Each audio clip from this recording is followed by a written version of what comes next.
अगर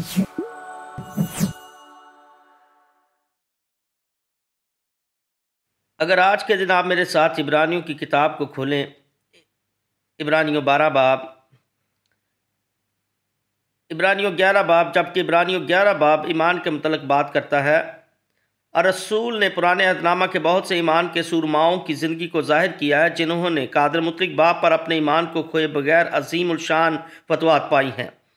और वह इब्रानियों बाब 12 के साथ शुरू करता है। मैं सिर्फ आयत के वसीला से शुरुआत करूँगा। वो फरमाता है, बस वो इस बात को बाब 11 में ज़ाहिर किया गया मुक़द्दसीन की बुनियाद पर कहता है, पर जबकि गवाहों का ऐसा बड़ा बादल हमें घेरे हुए है, तो आओ हम भी हर एक बोझ और उस गुनाह को जो हमें आसानी से उलझा लेता है दूर करके इस दौड़ में सब्र से दौड़ें जो हमें दरपेश है। यहाँ नविश्ते में लफ्ज़ सब्र का मतलब दरगुजर नहीं है, बल्कि इसका मतलब है कैसे साबित कदम रहना है। आइए उस दौड़ में जो हमें दरपेश है साबित कदमी से दौड़ें। आपकी दौड़ और मेरी दौड़ दोनों एक जैसी हैं। आपकी दौड़ उसी दिन से शुरू हो गई थी जिस दिन से आप नए सिरे से पैदा हुए थे, और आपकी ये दौड़ जारी रहेगी जब तक आप इस फ़ानी बदन में मौजूद और जिंदा हैं। वो कहता है, हमें दौड़ को बड़ी साबित कदमी के साथ दौड़ना है जो हमारे सामने दरपेश है यीशु मसीह के वसीला से। आए यीशु मसीह पर नज़र करें। हमने इस ज़मीन पर ज़ात पात की नज़रों से एक दूसरे को नहीं देखना है, इसलिए हमने खसूसी तौर पर यीशु मसीह में कायम रहना है। खुदा के साथ पिछले 30 वर्ष चलने के बाद मैंने ये नतीजा निकाला है। अगर आप इस इस्तिलाह को जो निजात का राज है यीशु मसीह में कायम रहें, अपनी सारी तवज्जो उस पर और उसके कलाम पर रखें। अभी हम ऐसे वक्त में जिंदा हैं जहां दुनिया आपकी तवज्जो की वजह से चीख रही है। ये टेलीविजनों पर चीख रहे हैं, ये सियासी मंजरनामों पर चीख रहे हैं, ये समाजी प्लेटफार्मों पर चीख रहे हैं। उनके इश्तहारात बम की तरह आपके फ़ोन, आपके कंप्यूटर और हर जगह पर बरस रहे हैं, जिसकी वजह से आप पर बम गिराए जा रहे हैं ताकि लोग आपकी तवज्जो को खींच सकें। लेकिन नविश्ता फरमाता है कि आए यीशु मसीह को तकते रहें, दौड़ को दौड़ें और अपनी ज़िंदगी में साबित कदमी के साथ जिएं। जबकि साबित कदमी का मतलब है कि कभी मत हारें, इसका मतलब है धीमे मत पड़ जाएं, जिसका मतलब है अपनी कुव्वत को ज़ाया मत करें, जबकि जारी रखें और अपने रूहानी कदमों को अपने दूसरे कदमों के साथ बढ़ाते रहें और अपनी चाल चलते रहें और सब्र के साथ अपनी दौड़ को दौड़ें। साबित कदमी के साथ यस्सु को तकते रहें, जो कि ना सिर्फ आपके ईमान का मुसन्नफ है, बल्कि वही इसको ख़त्म करेगा। वही ना सिर्फ आपको आगे रास्ते तक ले जाता है और ना ही आपको दरमियान में छोड़ता है, बल्कि वो चाहता है कि आपको आखिरी हद तक आपको अपने साथ लेकर चले। आज मैंने अपनी बीवी को खबरें सुनते हुए कहा, जबकि मैं खबरों को सुनने से नफरत रखता हूँ, चाहे देखूं या सुनूं, लेकिन मैंने अपनी बीवी को बताया जबकि पीछे बड़ी बुरी खबरें चल रही थी। मैंने एक बड़े मुकद्दस की तरह अपनी बीवी को बताया, मुझे लगता है कि मैं अभी भी दौड़ रहा हूँ और देखूंगा कि इसका आखिर कब तक चल जाता है। मैं देखना चाहूँगा कि खुदा क्या करता है। हम जानते हैं कि शैतान क्या कर रहा है, लेकिन अभी तक ये नहीं जानते कि खुदा क्या कर रहा है। हम अभी तक बेदारियां देख रहे हैं और अमाल की किताब की तरह तहरीकी की तरफ बढ़ रहे हैं, जबकि अंधेरा और घुप अंधेरा लोगों पर छाया हुआ और वो फरमाता है, मेरा जलाल मेरे लोगों को रोशन करेगा। हालेलुया। हमें सब्र से दौड़ने की जरूरत है ताकि हम अपना ध्यान यीशु पर रखें। यह बेशक बहुत आसान नजर आता है। आपको नौमरीद की तरह अपने ध्यान को खोना नहीं है। आप खुदा के पुख्ता मर्द और औरत बन सकते हैं जो हमारी बहुत सारी तवज्जो को खींचते हैं ताकि हम डगमगाना शुरू कर दें और हमें अपनी तवज्जो को किसी और चीज़ पर रखने की ज़रूरत नहीं तो आप अपनी खुशी खो देंगे, आप अपने एतमाद को खो देंगे, आप अपनी कुव्वत को खो देंगे, फिर आप अपनी उलझन में उलझ जाते हैं। और इसी तरह जो चैलेंज आपके और मेरे लिए है कि हम सब इस दौड़ को दौड़ें, किसी और की तरफ मत देखिए, अपनी आंखें यीशु मसीह पर कायम रखें। अभी मुझे वजाहत कर रहे थे कि इसका मतलब क्या है, क्योंकि ये लोगों को उलझा सकता है कि इसका क्या मतलब है। अपनी निगाहें यीशु पर कायम रखें। इब्तिदा में कलाम था और कलाम खुदा के साथ था और कलाम खुदा था। ये वही कलाम इब्तिदा में खुदा के साथ था। सब चीज़ें उसके वसीला से पैदा हुई और जो कुछ पैदा हुआ उसमें से कोई चीज़ भी उसके बगैर पैदा नहीं हुई। आज 14 फरमाती है कि वही कलाम जो खुदा था मुजस्सम हुआ और हमारे दरमियान रहा और हमने उसका जलाल देखा, जिसका मतलब है कि आप और मैंने अपनी आंखों को इस कलाम पर कायम रखना है। रूहुल कुद्दस की सुननी है ताकि आप तारीकी में चल सके। इसराइल कभी भी मिस्रियों से रिहाई नहीं पा सकते थे जब तक कि वो रूहुल कुद्दस के स्तून की रोशनी में ना चलते और बादल का स्तून जिसने उनकी हर कदम पर रहनुमाई की। लेकिन आप ऐसा कहते हैं, ठीक है, मैं अपना ध्यान उस आग के स्तून पर कायम नहीं रखूंगा और मेरा ख्याल है कि मैं उस हिम्मत को जाऊंगा तो फिर आप कभी भी खुदा के वादों की तकमील को नहीं पाएंगे। हालेलुया। अभी कलाम मुकद्दस में एक आदमी है, जैसा कि मैंने बताया कि हमें नौमरीद नहीं होना चाहिए ताकि हम तकब्बर करके गुमराह ना हो जाएं। ये खुदा के हर उम्र के मर्दों खवातीन के साथ वाक़ई हो सकता है। ये मेरे साथ, आपके साथ और हम में से हर किसी के साथ हो सकता है। पुराने अहदनामा की किताब ज़बूर में एक शख्स की कहानी है। आइए मेरे साथ ज़बूर 73 को देखें। इस शख्स का नाम आसिफ था। आसिफ दाऊद के साजिंदों का सरदार था। अभी आपको उसके ओहदे को समझने की ज़रूरत है। जिस पर यह शख्स फायज था वो मौसीकी का सरदार था। जबकि मैं साजिंदों के बारे में बहुत थोड़ा जानता हूं क्योंकि मैं यहाँ इस मसबा पर पिछले 20 सालों से मौजूद हूँ। वो बहुत अच्छे होते हैं। यह हो सकता है कि आपके नज़दीक, आपके सामने बहुत कामिल नजर आते हैं, लेकिन मैं उनको सारा वक्त प्रस्तुत करते सुनता हूँ। वो गीत को गाएंगे, वो अपने नोट्स के मुताबिक, सुरों के मुताबिक गीत गाते रहेंगे और वो कहते हैं कि ये इस तरह नहीं बल्कि उस तरह है। लेकिन मेरे नज़दीक वो दोनों एक जैसे ही होते हैं, बहुत बहुत मोहताज। दाऊद भी एक मौसीकार था और आसिफ को दाऊद की सरपरस्ती में खिदमत का मौका मिला, जो कि ज़ाते खुद एक बहुत बड़ा मौसीकार था और वो मौसीकारों का सरदार बन गया। यही वो खासियत थी जिस पर यह शख्स फायज था। लेकिन फिर भी ज़बूर में आसिफ लिखता है, ज़बूर 73 जिसे आसिफ ने लिखा, वो मुझे और आपको इस बात का एतराफ़ कराता है। वो कहता है, बेशक खुदा बहुत मेहरबान है। क्या यह ज़बरदस्त एतराफ़ नहीं है? बेशक खुदा इसराइल पर यानी पाक दिलों पर मेहरबान है। लेकिन इस लेकिन का मतलब है कि वो इस सोच से मुसलसल नजर आता है, खुदा इसराइल पर मेहरबान है, वो पाक दिलों पर मेहरबान है। वही मेरे नज़दीक कुछ वाक़ई होता है जिसका वो एतराफ़ करता है। मेरे कदम करीबन लग़ज़श खा चुके थे क्योंकि जब मैं शरीरों की इकबालमंदी देखता तो मगरूरों पर हसद करता था। पालूस फरमाता है कि यह शख्स खुदा की प्रस्तश के दरमियान रहता है। वो सरदार मौसीकार है, यही उसका काम है कि भरपूर तवज्जो करे। खुदा की प्रस्तश करना ही उसकी दुनिया है। जब भी प्रस्तश होती थी तो आसिफ उनके दरमियान रहता था, लेकिन उसके बावजूद इस ओहदे पर होते हुए भी उसकी आंखें शरीरों की इकबालमंदी पर लग़ज़श खाती हैं और वो फिर अपने ध्यान को कायम करना शुरू करता है बजाय कि वो अपने पूरे ध्यान से प्रस्तश करे। मैं आज के दिन हैरान होता हूँ कि कितने लोगों के दिलों को खुदा छूता है। खुदा इस जगह पर मौजूद है, दिलों को छूता है और मैं हैरान होता हूँ कि हम में से कितने लोग यहाँ पर कल सोमवार के चैलेंज के बारे में सोचते हैं। हमारे ज़हन जुमा की दोपहर को होने वाले बुरे वाक़यात पर रहते हैं बजाय कि हम खुदा की तमजीद करें। आप देखते हैं कि प्रस्तश का यही मौका होता है कि जब हमने कुव्वत को हासिल करना है। यही वो वक्त होता है जब खुदा हमारे अंदर अपनी रूह को मुतहरक करता है और हम उसकी हजूरी से कुव्वत पाते हैं। लेकिन आप कमरे में हो सकते हैं और उसी वक्त तक कमरे में हो सकते हैं। पुराने गीतों को याद करें, तेरा बदन मेरे साथ है यहाँ, लेकिन आपके जहन तो दूसरी तरफ आबादियों में लगे होते हैं। यह बिल्कुल मसीहों के साथ इसी तरह हो सकता है कि हम एक तकरीब की तरह खुदा की हजूरी में आ जाते हैं, लेकिन हम जबकि रूहानी तौर पर मौजूद नहीं होते हैं क्योंकि हमारा नुक्ता निगाह किसी और चीज़ पर कायम रहता है। यही वो बात है जिसके मुतल्लिक़ आसिफ बात कर रहा है। वो कहता है, खुदा उन पर मेहरबान है जिनके दिल पाक है, लेकिन मेरे लिए मेरा ज़हन किसी और चीज़ पर है और उसने वो नहीं पाया जिसकी खुदा से उसको ज़रूरत थी। लेकिन मुक़द्दसों, बहुत सी ऐसी दूसरी चीज़ें होती हैं जो हमारी तवज्जो को खींच लेती हैं। मेरा मतलब है कि जो ही हम प्रस्तश के दौरान होते हैं और आपका फ़ोन बंद हो जाता है तो फेसबुक के नोटिफिकेशन आपको खींच लेते हैं। हम इसको बाहर निकालते हैं और देखते हैं कि यहाँ क्या हो रहा है। जी हाँ, इसीलिए ये अच्छा ख्याल है कि अपने फ़ोन को बंद ही कर दे, अपने सारे नोटिफिकेशन को बंद कर दे, क्योंकि ये खुदा का वक्त है। लेकिन हत्ता कि अगर ये फेसबुक या ट्विटर पर कॉल आ रही होती है तो फिर आपका जहन दूसरी तरफ चला जाएगा। इसलिए आपको अपने जहन को कंट्रोल करने की ज़रूरत है और इसको बंद कर दें, क्योंकि हम आज अपने यीशु पर ध्यान कर रहे हैं। हालेलुया। हम सबको ऐसा ही करना चाहिए, ना कि सिर्फ एक ही शख्स को कोशिश करनी चाहिए। मैं यहाँ हो सकता हूँ और मैं यहाँ खुदा की प्रस्तश कर सकता हूँ और मेरा जहन उछलेगा। आप जानते हैं कि आज सुबह एक साज का पीस टूट चुका था और मैं फिर ये कहता हूँ कि ये तो अब टूट गया,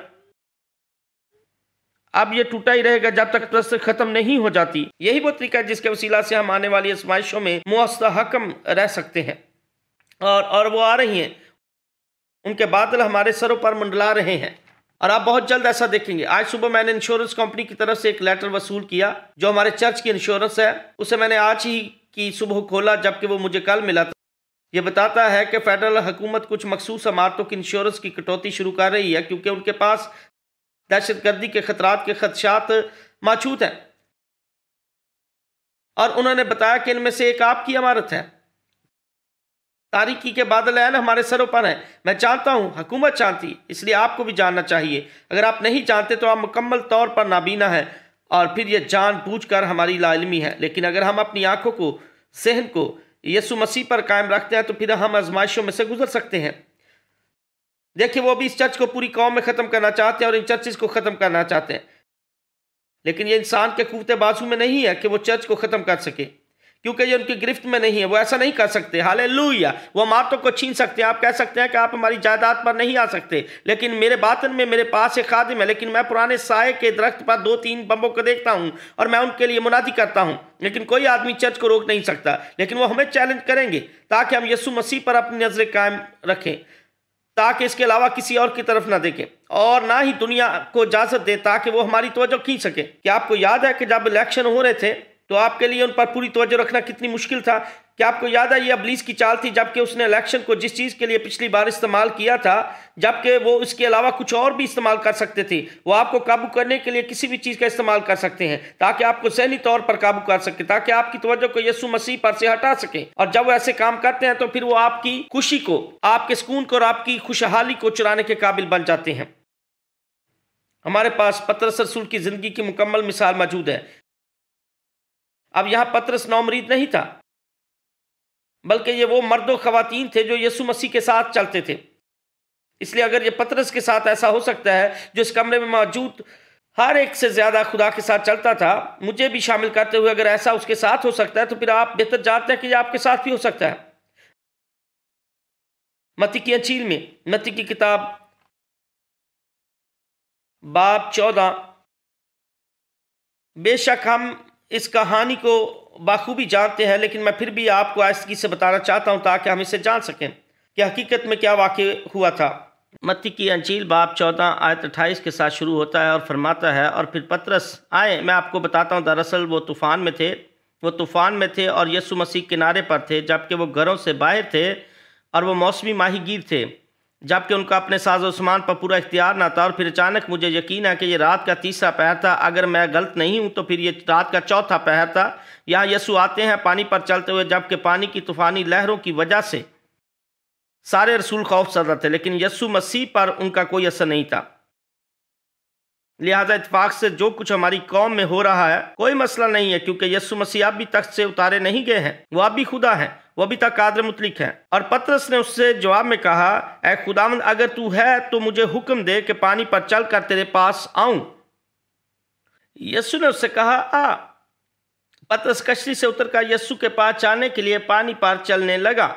अभी यहीं पर रुक जाएं ताकि हम जायजा लें जो यहाँ पतरस से कहा जा चुका है।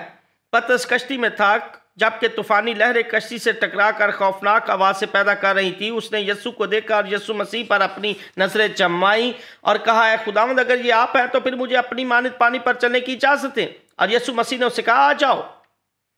और पतरस कश्ती से उतरा और पानी पर खड़ा हो गया। क्या यह नामुमकिन नहीं लगता है? क्या यह नामुमकिन नहीं लगता है? अगर आप बिल्कुल इसे नामुमकिन समझते हैं तो फिर घर चले जाएं और अपने नहाने के टब को लबालब भर लें। यह नामुमकिन है, लेकिन जो बात हमें बताई जा रही है वो ये है कि पतरस पानी पर खड़ा हुआ और चलने लगा और नामुमकिन जगह पर चलने लगा। यही वजह है कि आप और मैं एक ऐसी जगह पर इस कौम में आ जाएंगे जहां हम खुदा की जगह में महफूज होंगे, यानी नामुमकिन जगह पर। अब यह फरमाती है कि वो यीशु के पास जाने के लिए पानी पर चलने लगा। अभी जब आप चलते हैं तो आप ज़रूर देखते हैं जिस सिम्मत को आप चाहते हैं। ज़्यादातर आप कभी भी इस तरह नहीं चलते हैं, कोई भी ऐसा नहीं करता ताकि वो गिर ना जाए। लिहाजा जिस तरफ आप जाते हैं उसी तरफ आपका सर होता है। लिहाजा उसकी आंखें यीशु पर थीं और वो बड़ी कामयाबी से तूफान के साथ निपट रहा था। क्योंकि तूफान अभी तक थमा नहीं था, दूसरे रसूल अभी तक मौत के खौफ की वजह से खौफज़दा थे। सुनिए कि खुदा इसलिए कि आप चर्च में बैठे हैं, उनकी माने जो लोग ईमान पर चलते हैं सिला अता नहीं करता है। मैं फिर से कहूँगा इसलिए कि आप महज कलीसिया के रुकन हैं, आप चर्च आते जाते हैं और इत्फाक, और आप अपनी बाइबल मुकद्दस भी पढ़ते हैं, लेकिन खुदा को बगैर ईमान के पसंद आना नामुमकिन है। खुदा उन्हीं के लिए आगे बढ़ता है जो उस पर ईमान रखते हैं। बेशक पतरस ऐसी नामुमकिन सूरत हाल में चल रहा था, जबकि दूसरे शागिर्द महज देख रहे थे, और उनमें से कोई एक ये कहता दिखाई देता है कि मुझे भी कोशिश करने दे। क्या आपने कभी उसके बारे में सोचा है? आप जानते हैं तक कि आज से तो बच्चे भी कर सकते हैं, लेकिन ये जारी रहता है। और अभी हम देखते हैं कि अगर हम वहीं पर कायम रहे, जल्दी से लूका 6 बाब को देखते हैं। एक तमसील है जो यीशु ने बताई, जो 2 आदमियों के मुतल्लिक है, जिन्होंने अपने घर बनाए, जिनमें से एक ने अपने घर की बुनियाद चट्टान पर रखी, जबकि दूसरे ने रेत पर। यीशु उस अक्लमंद आदमी की मानद बताते हैं कि वो उस आदमी की मानद है जिसने घर बनाते वक्त जमीन गहरी खोदकर चट्टान पर बुनियाद रखी। ये बात ज़मानों से ऐसी चट्टान के मुतल्लिक है जो यीशु मसीह है। उसने अपनी बुनियाद चट्टान पर रखी, और जब पानी आया और सैलाब उस घर से टकराया और उसे हिला न सका, क्योंकि वह मजबूत बना हुआ था। वजह यह है कि मैं क्यों इस हवाले को यहाँ पर शामिल करता हूँ या इसके मुतल्लिक बात कर रहा हूँ। बात यह है कि वो वक्त आ पहुँचा है कि हम सिर्फ कलीसिया में ही शामिल लोग ही ना बने रहें, बल्कि वो घड़ी आ पहुँची है कि हम यीशु के साथ चलें। अभी वो वक्त आ पहुँचा है कि आपको सिर्फ इतवार के दिन ही प्रस्तुत का इंतजार नहीं करना चाहिए, और ना ही अपनी बाइबल मुकद्दस को पकड़ने के लिए इतवार का इंतजार करना चाहिए। आप हर रोज यीशु के साथ चल सकते हैं और वो आपके साथ चलेगा। वो फरमाते हैं, अगर तुम मेरी तरह रज्जू करोगे तो मैं तुम्हारी तरह रज्जू करूंगा। इसलिए यीशु मसीह के नज़दीक रहने की ज़रूरत है, क्योंकि बहुत कुछ वाक़ई होने वाला है। मैं पिछले 1 साल से इस बात की पेशेनगोई कर रहा हूँ, बड़ी आहिस्तगी से, थोड़ा थोड़ा करके ये वाक़ई हो रहा है। कलम के एक झटके से 11,000 ख़ानदान इसी हफ्ते अपने आप को, अपने लोगों को राशन देने से, खुराक देने से महरूम हो गए, कलम के एक ही झटके से। और जिस बात की समझ मुझे आती है कि कलम के 40 झटके, मुझे नहीं पता ये कैसे असरअंदाज होंगे, लेकिन आपके पेट्रोल की कीमतें आसमान को छुएंगी और आपका काम भी आपसे छीन जाएगा। हम नहीं जानते कि क्या कुछ हो जाएगा, लेकिन जानते हैं कि खुदा ने जो आज़ादी हमें बतौर एक कौम अता की है, वो खुदा से, वो हद से तजावत कर जाएगी और ये बदसूरत होती जाएगी। तूफान बिल्कुल तैयार है। मैं बहुत अरसे से इस बात की मुनादी कर रहा हूं कि तूफान बिफरने के लिए तैयार है। सुनिए, मैं व्हाइट हाउस में रहने वाले शख्स की बात नहीं कर रहा हूं, क्योंकि मैं उसकी परवाह नहीं करता हूं। कोई बात नहीं कि वहां कौन रहता है, लेकिन यह बिल्कुल ऐसे ही होने वाला है। और मैं बताता हूं कि क्यों मैंने थोड़ी देर पहले इस बात का जिक्र किया कि दुनिया में कितनी कौमें हैं जो खुदा को भूल चुकी हैं, और हम ऐसे कितने चाहते हैं कि हम खुदा को नहीं भूलें। मैं दुआ कर रहा था और खुदा से आज की सुबह उसके रहम की अपील कर रहा था कि हमने पूरी कौम ने खुदा को बुला दिया है, तो उसने फरमाया ऐसी कौम जहन्नम बन जाएगी। पोर्टलैंड के लोगों को देखो, सभी आंख में चल रहे हैं, और वो आपकी बस्ती में भी बहुत जल्द आ रहा है। आए वापस मत्ती की अंजील आयत 30 फरमाती है, पतरस का जिक्र करते हुए जो बड़ी कामयाबी से पानी पर चल रहा था, लेकिन यहां अबलीस की चाल देखें। पतरस इसे कर रहा था, वो नामुमकिन सतह पर चल रहा था, लेकिन दूसरे रसूलों पर इसका क्या असर पड़ रहा था, जबकि पतरस पर इस बात का कोई असर नहीं था। वह यीशु मसीह के साथ चल रहा था। लेकिन जब उसने तूफानी हवाओं को देखा, जब उसने देखा और यीशु मसीह से अपनी नजरें हटा ली और तूफान की तरफ देखा, देखें यही वो जगह है जहां आप और मैं ठोकर खाते हैं। जब हम अपनी नजरें यीशु मसीह से हटा लेते हैं और हम मालियती और सियासी असर रसूख पर नजर डालते हैं, और हम अपनी ज्यादातर तवज्जो अपनी तनख्वाहों के चेक पर डालते हैं, बजाय कि हम यीशु मसीह के साथ अपने खालिस चाल चलन को देखें। ऐसे जहनों को उलझाना बहुत आसान है, लेकिन जो ही आपकी नौकरी चली जाती है तब आपको यीशु की जरूरत पड़ती है। आमीन। यह मुनाद अच्छी मुनादी कर रहा है। बेशक आपको डरने की जरूरत है, क्योंकि यही वो वक्त है जब आपको अपनी तवज्जो मबजूल करने की जरूरत है कि क्या हो रहा है। यह 20 साल पहले की मानद बिल्कुल नहीं है। हम जदीद वक्त में मौजूद हैं और हमें यीशु मसीह के साथ चलने की जरूरत है, क्योंकि इसी घड़ी सुनने की ज़रूरत है। खुदा किसी ना किसी को इस्तेमाल ज़रूर करता है। इस कौम में से उसके लोग मौजूद हैं, और ये कोई जोएल ऑस्टीन नहीं है, और ना ही टी.डी. जेक्स है, और ना ही उन तमाम बड़े खादमों में से कोई है जो अपना रास्ता खो चुके हैं, बल्कि ये वो लोग हैं जो यीशु मसीह के साथ अपना रिश्ता रखते हैं और हर रोज़ उसके साथ चलते हैं, और जो पीछे मुड़कर नहीं देखते हैं और कलाम मुकद्दस पर गौर नहीं करते हैं जो रूहों को बचाता है। मैं थोड़ी सी गड़बड़ कर चुका हूँ, मैं कबूल करता हूँ।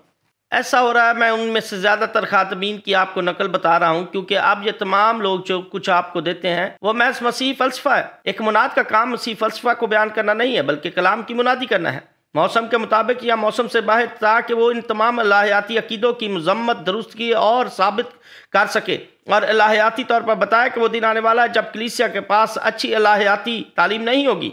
इस वक्त बहुत से मसीही हत्ता के कलाम के मुताबिक नहीं जानते हैं, क्योंकि वो ना तो पढ़ते हैं ना जानते हैं, और ये लोग किंग जेम्स और NIV तर्जमा की बाबत बिल्कुल बेबहरा हैं। एक आदम को मैंने उसकी वेबसाइट पर देखा जो थोड़ा सा बयान कर रही थी, जिसने थोड़ा सा ऊपर नीचे हवाला यिर्मयाह 15 बाब से यूँ लिखा था। मैंने सोचा और कहा ऐसा कोई हवाला नहीं है, और मैंने घर जाकर इसे देखा। उसने यिर्मयाह के हवाले को अपनी कहावत के नीचे लिखा था, ताकि अपनी छोटी सी कहावत को जो उसने बना रखी थी बयान कर सके। यही वो बात है जो मैं कहता हूं कि एक मुनाद का काम ऐसा नहीं होना चाहिए, बल्कि मुनाद का काम यही है कि वो बताए जो ये कहती है, और इसके मतलब को भी लोगों को बताए। इसलिए जब आप दूर हटते हैं तो कहते हैं, इसलिए जब आप अपनी नौकरी या खानदान के दरमियान रहते हैं आप कहते हैं जो ये कहती है, और इसका क्या मतलब। लेकिन जब पतरस ने हवा के झोंकों को देखा, देखें आज कलीसिया बहुत ज्यादा कमजोर हो चुकी है। हम कमजोर हैं। मैं ऐसा कहना नहीं चाहता हूं, क्योंकि मैं आप में से हर एक से प्यार करता हूं और मैं किसी को भी पीट नहीं रहा हूं, लेकिन मुसीबत की पहली झलक के साथ खुदा मना करता है। हमें हमारी जानों के साथ चिमटे रहने की जरूरत है। मैं किसी कैंसर वार्ड में मरने की कोशिश नहीं कर रहा हूं, क्योंकि इसी जगह मेरे लिए मरना अच्छा है। आमीन। एक दफा फिर मैं आपके साथ मारपीट नहीं कर रहा हूं और ना ही आपको मार रहा हूं और मेरे खुदा आया, बल्कि हमें एक दूसरे के साथ जुड़े रहने की जरूरत है। हमें मजबूती से कायम रहने की जरूरत है, ताकि हम इस दौड़ को इज्जत के साथ जी सकें या मुसीबत की पहली झलक के साथ भाग जाएं, क्योंकि हम में से बहुत सारे गिरने वाले हैं। अगर ये बिल्कुल ऐसे ही होने वाला है फिर ये पैगाम नहीं है, बल्कि मैं आज आपकी मदद करने की कोशिश कर रहा हूं। हमें बहुत मजबूत बनने की जरूरत है। हमें मजबूत बनने की जरूरत है जो कुछ होने वाला है। आप अपनी तवज्जो खुदावंद यीशु मसीह और उसके कलाम पर रखें, क्योंकि इसी वजह से आप अपने इत्मीनान को पा सकते हैं, और बिल्कुल इसी तरह आप अपनी खुशी को पा सकते हैं। यह है कि जो कुछ खुदा आपको दे चुका है उसके मुताबिक उस पर भरपूर तवज्जो कायम रख सकें और अपनी दौड़ को सब्र के साथ दौड़ें। यीशु पर नजर करें जो आपके ईमान का मुसन्निफ खातिमुल नबी है, जो हमें लाइन के खात्मे तक ले जा चुका है, लेकिन उसने आपको और आपके ईमान की शुरुआत से ले लिया है और आपको लाइन के आखिर तक तैयार किया है, जो आपके ईमान का खातिमुल नबी है। और इसका हरगिज़ मतलब ये नहीं है कि आप थोड़ी मुद्दत के लिए उसके साथ चलें, क्योंकि आप बेचैन हैं। आप कभी भी आरामदेह नहीं होंगे, क्योंकि ऐसा वक्त आने वाला है जब आप चीज़ों के लिए भागेंगे और जो कुछ होने वाला है। मुझे यहाँ पर एक मुनासिब मिसाल पेश करने दें। मसला यहाँ मेरा एक अकीदा है। मैं जानता हूं बहुत से खातमीन बराह रास्त इज़ा आसानी के नीचे आएंगे। ऐसा हो रहा है। बहुत से खातमीन जेलों में चले जाएंगे और बहुत से खातमीन कहेंगे कि मैं मुनादी को बंद कर रहा हूं, मैं हुकूमत के साथ रजिस्टर्ड हूं और मैं कभी भी उसके खिलाफ मुनादी नहीं करूंगा, क्योंकि ये मेरा वादा है और मैंने कॉन्ट्रैक्ट पर दस्तखत किए हैं, इसलिए मैं ऐसा नहीं करूंगा। मैंने LGBT के खिलाफ कुछ नहीं पाया, जबकि मैं खुदा के कलाम का पादरी हूं। इसलिए जिस चीज़ के साथ मुझे निपटना है कि जब आग आती है तब यह कहना आसान होता है, और यह इतवार की सुबह पैंट कोट पहनकर प्लेटफॉर्म पर खड़े रहना, लेकिन जब आग आती है या मुसीबतें आती हैं और फिर वो घूम कर कहते हैं कि हमने आपको हथकड़ी लगा ली है, ठीक है फिर आगे क्या होगा। ये इसी तरह नहीं कह रहा है ओह आप थरथरा रहे हैं, हम इसलिए लड़ते हैं कि अगर मैं आपको अपने शहरों के जल जाने के बारे में बताता हूं, लेकिन अभी आप देखते हैं आप कब कपाते हैं। ओह ए मुनाद आप थरथरा रहे हैं अगर मैं आपको बताता हूं कि हुकूमत छोटे बच्चों को बता रही है, क्योंकि वो उनको ऐसी तालीम दे रहे हैं और सिखा रहे हैं कि इंसान की 100 जिनसें हैं, 100 जिनसें हैं। BBC ने अभी अपनी वेबसाइट से एक वीडियो उतारी है जो बच्चों को सिखाती है। आप वैसे ही करें जैसे आप चाहते हैं। इसे निस्बत पसंदी कहते हैं। जो ही आप जागते हैं और आप एक औरत की तरह महसूस करते हैं, यानी 3 हिस्से औरत और 1 हिस्सा मर्द। जो ही आप चाहते हैं आप 5 हिस्से औरत, 5वें हिस्से का 1 हिस्सा मर्द महसूस करते हैं, और इसी तरह 5 का 1 हिस्सा कुत्ते की तरह। तो फिर बिल्कुल जायज़ है जिसकी वो तालीम देते हैं। और जब मेरी और आपकी मानद कोई आगे आता है और कहता है ओ बंदे सिर्फ 2 ही जिनसे हैं, तो फिर वो कहते हैं कि नफरती तकरीर है। ये कानून के खिलाफ है, आप ऐसा नहीं कह सकते। कनाडा में ऐसा पहले ही वाक़या हो चुका है और इसी तरह यूरोप में ऐसे वाक़यात हो रहे हैं और आप दुनिया के बहुत से छोटे से खित्ते में खुशखबरी की मुनादी मुफ्त कर रहे हैं, जिसको अभी भी खतरा दरपेश हैं। आप में से बहुत सारे लोग जब काम पर जाते हैं तो आप दुआ या मीटिंग नहीं कर सकते हैं। अगर आप इस वक्त हुकूमत के लिए काम करते हैं और आपके साथ कोई मुलाजमत पेशा मौजूद है जो है तो मर्द लेकिन ये कहे कि मैं औरत हूं और आप मुझे औरत के हिसाब से बुलाएं, इसलिए आपको औरत के तौर पर मुखातब करना पड़ेगा। अगर वो जेम्स है और वो खुद जेनिस कहता है तो फिर आप उसको जेनेसी कहकर बुलाएंगे। मेरी बीवी हुकूमत के साथ काम करते हैं जिसको ऐसे मैं जानता हूँ, और जब हम चर्च में बैठते हैं और हम ऐसे कबूल नहीं करते हैं, ओह मुझे कुछ कुव्वत की जरूरत है, बजाय कि हम शरीरों की इकबालमंदी पर नजर करें और हम दुनिया की चीजों के पीछे भाग पड़े। इसकी बजाय कि हमारे नौजवान लड़के लड़कियां किताब मुकद्दस को पढ़े और खुदा के कलाम को सीखे, बल्कि वो दुनिया को नीचे गिरते हुए ट्विटर्स फेसबुक पर देख रहे हैं, हत्ता कि इंस्टाग्राम पर, और वो अपने कमरों में डांस करें और अपने वक्त को ज़ाया करें बजाय कि वो खुदा के कलाम को सीखें। ऐ मुकद्दसो, तूफान आ रहा है। मेरी बात सुने, आज तूफान आ रहा है, इसलिए बेहतर है कि यीशु के पास आ जाए, यीशु की तरफ दौड़े। इसलिए सिर्फ कि आप खुदा के घर में हैं आपको पास नहीं करता है, मुझे भी और हम में से किसी को भी नहीं देता है। इसके लिए हमें इसके साथ चलने की ज़रूरत है। दो नौजवान अपने बाप के घर में रहते थे और ये तमसील मैं कलीसिया की किस्म को बयान करती है। वो अपनी पैदाइश के वक्त ही से अपने बाप के घर में मौजूद थे और ये बिल्कुल इस तरह है जैसे हम नए सिरे से पैदा होकर अपने बाप के घर में रहते हैं। और एक दिन छोटे बेटे ने, जो भी कमसिन था, वो अपने बाप के पास जाता है और कहता है मेराज का जो हिस्सा मेरा बनता है मुझे दे दे। और उसके बाप ने मेराज का हिस्सा उसको दे दिया। और बहुत दिन नहीं गुजरे थे कि उसने अपना सब कुछ जमा किया, दूर दराज के मुल्क को चला गया और उसने अपना सारा माल बदचलनी में उड़ा दिया। अब जैसे कि वो बड़े अरसा से अपने बाप के घर में रहता था और उसके बाप ने उसको हर एक उसके बाप ने उसकी हर एक जरूरत को पूरा किया था। उसके पास बहुत सारा खाना था, वो एक मालिक के बेटे के तौर पर जाना जाता था, उसके पास ओहदा था, उसके पास सब कुछ था जो वो चाहता था। क्या आप चाहते हैं कि वो दूर दराज के मुल्क को क्यों गया था? मेरा अंदाजा है कि उसने अपने दोस्तों को देखा होगा जो वहाँ अच्छी ज़िंदगी गुजार रहे थे। उसने शराब में मतवाले लोगों को देखा होगा जो बड़े खुश नज़र आते हैं, जो हर वक्त हंसते रहते थे, वो हमेशा अच्छा वक्त गुजारते थे। ये बताते हैं कि ये खुदा के घर पर असर डाल रही है। हमारे बच्चे हमारे हाथों से निकल कर दुनिया की तरफ खींचे जा रहे हैं। मैं वहाँ बाहर जाना चाहता हूँ, मैं अपने बाप और अपनी माँ की पाबंदियों से आज़ाद होना चाहता हूँ, क्योंकि मैं अपनी ज़िंदगी अपनी मर्जी के मुताबिक गुजारना चाहता हूँ। मैं आपको बता रहा हूँ कि एक दर्दनाक किस्सा आपका इंतजार कर रहा है। मैं भी ऐसा ही सोचता था जब मैं जवान हो रहा था, मुझे यहाँ से बाहर निकलना है। और मैं जब जवान हुआ और मेरे बाप ने मुझसे कहा कि जब आप 18 बरस के हो जाओगे तो फिर आप यहाँ से जा सकते हो। मैं अपने बूढ़े बाप की ऐसी सोच के लिए खुदा का शुक्र करता हूँ। मेरी 18वीं सालगिरह पर उन्होंने मुझे फ़ौज में भर्ती करवा दिया, उन्होंने मुझे फ़ौज में भेज दिया। और फिर अपने घर से दूर रहने के कुछ हफ्तों बाद ही मुझ पर हकीकत खुलना शुरू हो गई और मैंने अपने बाप को लंबे लंबे ख़त लिखने शुरू कर दिए। और मैंने कहा आपका बहुत बहुत शुक्रिया हर उस बात के लिए जो आपने मुझे सिखाई, जो मेरे लिए इस वक्त बहुत भारी मालूम होती थी, जबकि मैं ऐसा ही महसूस करता था। लेकिन उन सब के लिए ऐ खुदा मैं तेरा शुक्र करता हूँ। जब आप अपने बाप के घर में रहते हैं और हर चीज़ आपको मुनज़्ज़म नज़र आती है, लेकिन आपको भी कुछ जिम्मेदारियाँ मिलती हैं। इस नौजवान ने दुनिया में जो कुछ हो रहा था उस पर नज़र की और थोड़ा थोड़ा करके वो उसमें धंसता गया, थोड़ा थोड़ा करके। क्या आपने कभी सोचा है कि आजमाइश कैसे काम करती है? अगर शैतान आपको पीछे की तरफ धकेलता है तो वो आपको एक ही दिन में नहीं धकेलेगा, वो वक्त लेता है ताकि आपके साथ काम कर सके। वो थोड़ा थोड़ा करके आपको सिखाता है कि कैसे आपने अपने गिरने से मज़ा उठाना है। ये मज़ेदार है। मेरा ख्याल है कि मैं अपनी अगली तनख्वाह पर दोबारा ऐसा ही करूँगा। और फिर कुछ अर्से बाद आप फिर अपनी तनख्वाह के दिन करते हैं, ताकि आप इसके लिए अपना क्रेडिट कार्ड भी इस्तेमाल करते हैं और वो आपको ऐसा ऐसा थोड़ा थोड़ा करके नीचे लाता जाता है जब तक आप खुदा के रहम से दूर चले नहीं जाते हैं। जब तक आप खुदा के रहम से दूर चले नहीं जाते हैं, आप शक करें या ना करें, आप वापस आ जाते हैं। बिल्कुल इस मुसरफ बेटे की मानत जिसने अपनी खुशी के वसीला से खुद को बड़ी मुसीबत में डाल लिया था। वो एक बड़ी मुसीबत में गिर गया और वो कलाम मुकद्दस बताती है कि जब वो भूख से मरने लगा तो उसने आरज़ू की कि वो फलियां खाए जो सूअर खाते थे। एक यहूदी सूअर की खुराक खाए, ये उनकी सकाफत नहीं थी। उसने कहा कि मैं अपने बाप के पास वापस जाऊंगा, मैं अपने बाप के घर में जाऊंगा। दूसरे लफ्ज़ों में वो कह रहा है कि अपने बाप के साथ अब ज़्यादा नज़दीकी से चलूंगा, क्योंकि वही मुझे सुकून मिलेगा जहाँ मेरी खुशी है और जहाँ मेरी सारी ज़रूरतें पूरी होती हैं। जब तक तूफान बर्पा नहीं होता है मुकद्सो।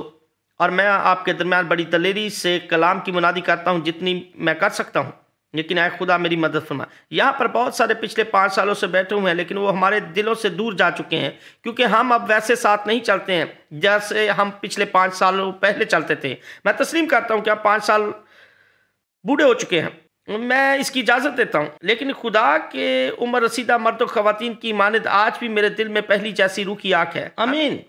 इसलिए क्योंकि मैं ज़्यादा भाग सकता हूँ और ना ज़्यादा दूर जा सकता हूँ, लेकिन इसका हर किसी मतलब नहीं कि मैं भाग नहीं सकता हूँ, और ना ही इसका मतलब यह है कि मैं कुछ भी नहीं कर सकता हूँ। और मुझ समेत यहाँ पर जितने बैठे हैं और जो हमारे दिल से दूर हो चुके हैं, और मैं जो आपसे कह रहा हूँ, आपसे इल्तिजा कर रहा हूँ, क्योंकि जो कुछ होने वाला है और आप सोचते हैं कि आप महफूज हैं, लेकिन याद रखें कि आपके पाँव के नीचे से ज़मीन सिरक रही है। और आप चाहे जहां कहीं क्यों ना हो, अगर आपके घर में 2 कमाने वाले हैं तो आपकी आमदन 0 हो जाएगी। आप चाहे जहां कहीं क्यों ना हो, कि आपको याद है कि दुआ कैसे करते हैं, कि आपको पता है कि कलाम मुकद्दस में से खुदा को तलाश कैसे करना है।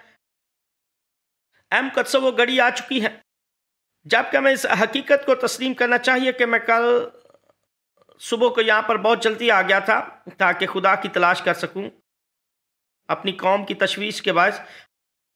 आप जानते हैं कि हम अपनी कौम के लिए दुआ नहीं करते हैं, बहुत सारे मसीही अपनी कौम के लिए दुआ नहीं करते। और मैं यहाँ पर खुदा, और जब आप पुराने अहदनामा के मुकद्दसीन की तरफ देखते हैं, दानियाल ने अपनी कौम के लिए दुआ की, लेकिन हम सब अपनी ज़ाती खुशहाली के लिए हमेशा दुआ करते हैं। लेकिन कलाम मुकद्दस फरमाती है कि जब बुनियादें उखाड़ दी जाएंगी तो फिर सादिक कैसे खड़ा रह सकेगा। इस वक्त अमेरिका के सारे अदारे अपनी रेटिंग पर खड़े हैं, वो सभी उखाड़े जाएंगे। ये वक्त आपके और मेरे लिए है। और सुने, हम दुनिया का नूर है, हम ज़मीन के नमक है, और जिस तरह कलीसिया बढ़ते है उसी तरह मुआशरा बढ़ता है। और अगर हम रूह की आग से मामूर होंगे तो फिर खुदा हमारी ज़मीन पर बेदारी बेचेगा। वो लोग जो बेहकीकत चीज़ों की तरफ भागते हैं वह रूहुल कुद्दस के वसीला से छुए जाएंगे और खुदा के मर्द और ख़वातीन बन जाएंगे। इसलिए आपको हम जिन्स परस्ती के वसीला से बड़े नहीं बनना चाहिए, और ना ही हम जिन्स परस्ती के लिए पागल होना चाहिए, और ना ही नशे की लत का शिकार होना चाहिए, क्योंकि हम सबको यीशु की ज़रूरत है। इसलिए आपको याद रखना चाहिए, और आप में से ज़्यादातर करते हैं, और फिर खुदा की कुदरत हमारी जिंदगियों पर आ जाती है। ऐ खुदावंत, मुझे नशे से निकालो, मुझे शराब से निकालो, मुझे औरत परस्ती से निकालो। खुदा के लोग होते हुए भी वो जब इसी काम में रहते हैं, तब उन्हें ऐसे लोगों की जरूरत होती है जो उन पर एतबार करेंगे। पतरस पर नजर करें। पतरस ऐसा शख्स था जिसने यीशु का 3 बार इनकार किया, क्योंकि वह 16 बरस की छोटी लड़की की तरह डर चुका था। मैं कल अमाल की किताब पढ़ रहा था, कलाम मुकद्दस बताती है कि जब ये लोग रूहुल कुद्दस से भर गए और जब उन्होंने मनादी शुरू की तो 3000 के लगभग लोग उसी दिन निजात याफ्ता हो गए। और जब वो इकट्ठे यूहन्ना के साथ हैकल के खूबसूरत दरवाजे से दाखिल हो रहे थे तो वहां पर एक आदमी पड़ा हुआ था जो अपनी माँ के बतन ही से पैदाइशी ही से वहां पर पड़ा हुआ था। और यूहन्ना और पतरस ने उसकी तरफ देखा, और उस आदमी ने भी कुछ पाने की घर से उनको देखा और अपना हाथ बढ़ाया। और तब पतरस ने कहा कि सोना चांदी हमारे पास है नहीं, जो कुछ हमारे अंदर, जो कुछ हमारे पास है वो तुम्हें देते हैं। उठ और अपनी चारपाई उठाकर चल फिर। और यहूदी इस वजह से पागल हो गए और उनको जेल भेज दिया। अपनी बाइबल मुकद्दस को पढ़ें, उन्होंने उनको जेल में बंद कर दिया। और अगले ही दिन उन्होंने यहूदियों की कौंसिल और सरदार काहिनों के सामने जब गवाही दी तो सभी उनके चौखिर जमा हो गए। और उन्होंने उनसे पूछा कि तुम ये काम किस इख्तियार से करते हो। और पतरस बिल्कुल घबराया नहीं था, और वो बिल्कुल नहीं डरा था। उसने उनसे कहा कि यीशु मसीह नासी के नाम से जिसे तुम लोगों ने मसलूब कर दिया था, इसलिए ये ऐ मेरे असीसो, जब आप रूहुल कुद्दस से भरे हुए होते हैं तो आपकी जिंदगी से डर चला जाता है। और जब आप खुदा की कुव्वत से भरे होते हैं तो फिर आप परवाह नहीं करते कि सदर क्या कहता है, या कोई सेनेटर क्या कहता है, या कोई रिपब्लिकन क्या कहता है, या CTVDC क्या कहता है, क्योंकि आप खुदा के साथ चलते हैं। मैंने कहा कि आप खुदा के साथ चलते हैं। किसी ना किसी को तो रूह की आग से बनना है। सुनिए, ये क्या बताता है कि जब ये अब्रानी लड़का जो जलती आग से निकाले गए, उस बादशाह ने कहा कि आए मुझे नविश्ते को याद करने दें। उसने कहा कि हर एक आपके खुदा की इबादत करेगा। मैं सवाले को याद करने की कोशिश कर रहा हूँ, लेकिन इसमें यूँ लिखा है, इसलिए उसने ऐसा कहा। इसका यह मतलब है कि यह सिर्फ होंठों की प्रशिश नहीं थी, बल्कि इसका मतलब है कि आप अपने पूरे बदन को इस तरीके पर रखते हैं। और जितनी देर तक उन्होंने ऐसा किया, उन्होंने अपनी नजरें यीशु मसीह पर कायम रखी। इसलिए जितनी देर तक वो आदमी आग में रहे और मुड़कर देखा तो वो वहीं थे। सुनिए, आपकी मुश्किलात के दरमियान जब आप सोचते हैं कि यही तारीकी की घड़ी और जब आप सोचते हैं कि बाहर निकलने का कोई रास्ता नहीं है, तो फिर आप अपने ऊपर आग के सतून को देखते हैं। आप देखते हैं कि यीशु मसीह आपके साथ खड़े हैं और आप देखने के काबिल होते हैं कि फरिश्ते आपकी खिदमत के लिए आ जाते हैं। लेकिन आपको ऐसी जगह के लिए चलना पड़ता है, आपको ईमान के वसीला से ऐसी जगह के लिए चलना पड़ता है। देखिए, खुदा ने हम सबको गहरे पानियों से निकाला है। क्या आप जानते हैं कि पीछे हटना किसे कहते हैं? पीछे हटना एक किसानी इस्तिलाह है। जब हमारे किसान किसी खच्चर को गेट के अंदर ले जाते हैं और खच्चर दाखिल नहीं होना चाहता और वो अपनी पिछली टांगों पर यूं झुक जाता है, दरअसल यही है जिसे पीछे हटना कहते हैं। हम में से कई लोगों को खुदा गहरे पानी में ले जाना चाहता है, लेकिन हम हमेशा पीछे ही झुके रहते हैं। मैं आगे नहीं जाना चाहता हूं। सुनिए, यही वजह है कि आप एक ही जगह पर रुके रहते हैं और खुदा आपको वहीं छोड़ देता है और फिर दिन भर पछताते हैं, और इसीलिए आप यीशु मसीह के साथ जाने की बजाय अपनी जगह पर ठहरे रहते हैं। अपनी आंखें उस पर लगाएं, उसी पर आंखें लगाएं। अपनी आंखें उस पर लगाने के लिए अपने टीवी को बंद करें, अपने ट्विटर को बंद करें, फेसबुक को बंद करें और अपनी जिंदगी में उसकी आवाज को सुने, उसकी आवाज को, और कलाम मुकद्दस में वापस आ जाए, पाक नविश्तों की जानिब आए।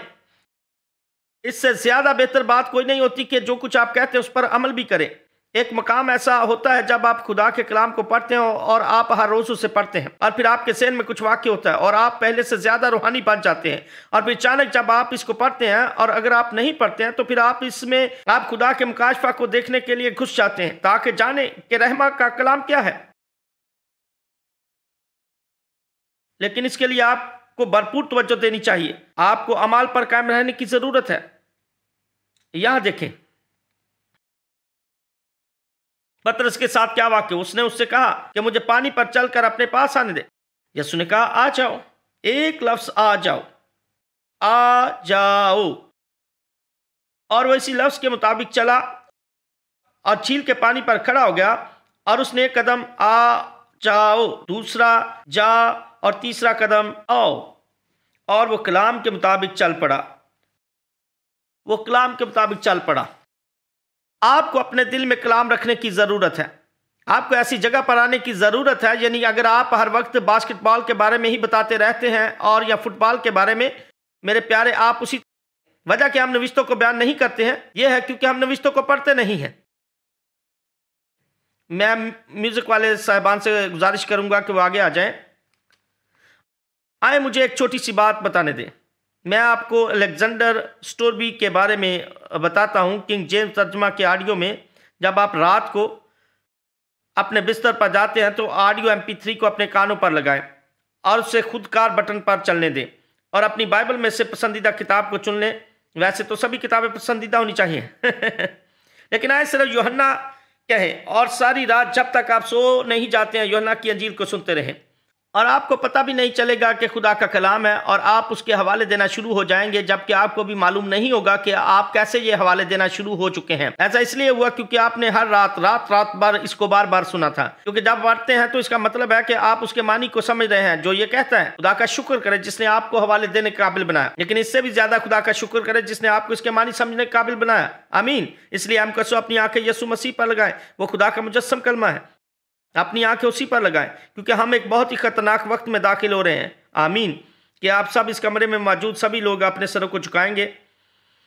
ऐ बाप, हम आज के दिन इस आज़ादी के लिए तेरा शुक्र करते हैं जो आपने अता की है। ऐ खुदा, तू अपने कलाम के मुताबिक जिन्हें मैं बयान कर चुका हूं अपने लोगों के दिलों में गहराई से कायम कर दे। आज का यह पैगाम हमारे लिए अर्क की मानित हो।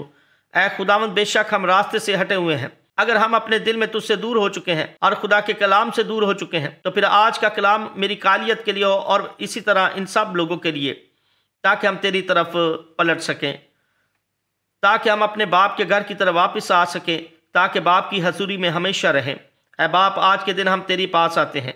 आज इस कमरे में मौजूद हम सभी लोग मिलकर खुदा के हजूर दुआ करें।